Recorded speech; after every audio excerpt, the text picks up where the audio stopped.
I gave an AI nothing but the food about to expire in my fridge and said, make dinner. It told me to buy more. 5 sad containers, 1 tired tub of yogurt, half an onion, and the thing sold to end food waste looked at it and basically said, go to the store. By the end, you'll know why every fridge photo app gets this exactly backwards, the one thing it genuinely can't see, and the 100-year-old kitchen trick that beats it cold. And no, this isn't an anti-AI rant. Stick around. On paper, this should be AI's killer app because food waste is enormous, and it's mostly us. American households throw out around $1,500 of food a year, and homes waste more of it than restaurants, grocery stores, or farms do. About 2/3 of what we toss isn't spoiled on arrival. It's stuff we just never got to in time. So the pitch writes itself. Point your phone at the fridge, let the AI turn what's dying into dinner. I wanted it to work. I'm the target customer. Hold that thought.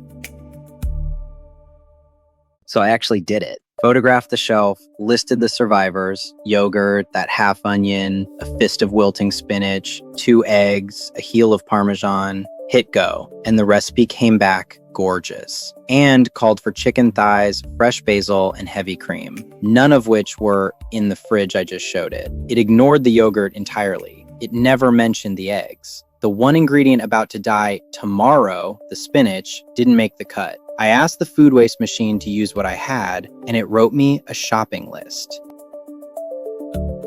So what's actually broken under the hood? It's not the recipe engine. It's that the AI can't see your kitchen. Computer vision works great in one situation.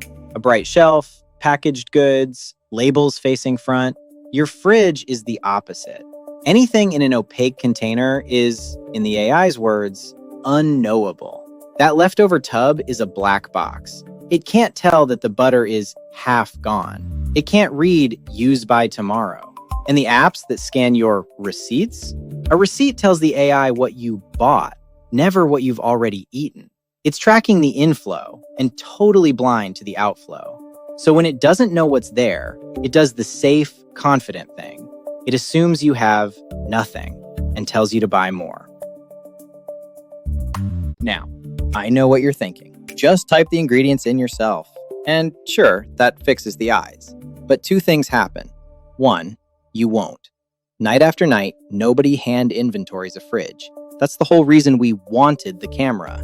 And 2, even with a perfect list, the AI still doesn't know the amounts, or that the spinach has 1 day left, or that you're tired and want 1 pan, not a project. It optimizes for a pretty dish, not for clearing the shelf before Thursday.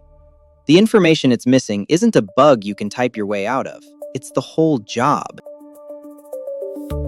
So who's actually good at this? Restaurant kitchens, and they've been good at it for a century with 0 AI. The whole system is one rule: FIFO, in, out. Use the oldest thing first, label it, date it, and let what's about to die start the menu, not finish it. That's the flip. The AI asks, what should I cook? A line cook asks, what's about to go? And builds backwards from there. Half an onion, 2 eggs, tired spinach, a heel of parm. That's not a problem to optimize around. That's a frittata. Day-old rice isn't sad. It's the only rice that fries up right. The skill was never a model. It's a habit.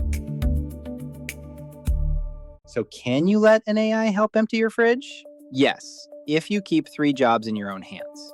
1, you run FIFO. You decide what's about to die. The AI never sees it, so you have to. 2, hand it constraints, not a wish. 1 pan, 15 minutes, must use the spinach and the eggs tonight. Specific beats pretty. 3, use it for 1 idea on top of a dish you already trust, not a brand new project that sends you back to the store. Do that, and the AI stops being the expert on a fridge it's never seen, and becomes a halfway decent sous chef for the cook who can see it, you. Which is the whole reason we built Recipy around a real dish, not a guess about a fridge it can't see. Here's the difference. Other apps just run on your phone. Recipy runs your kitchen.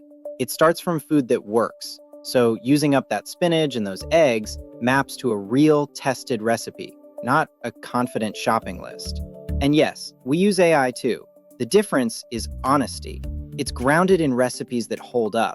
And when one's AI generated, we say so, right on it. No fake author, no pretending. Try it free. Links in the description. Next time, I ask an AI whether the leftovers buried in the back of my fridge are still safe to eat. And one confident wrong answer is how people end up in the ER. Subscribe so you don't miss it. Subscribe. Long-form explainers, weekday afternoons.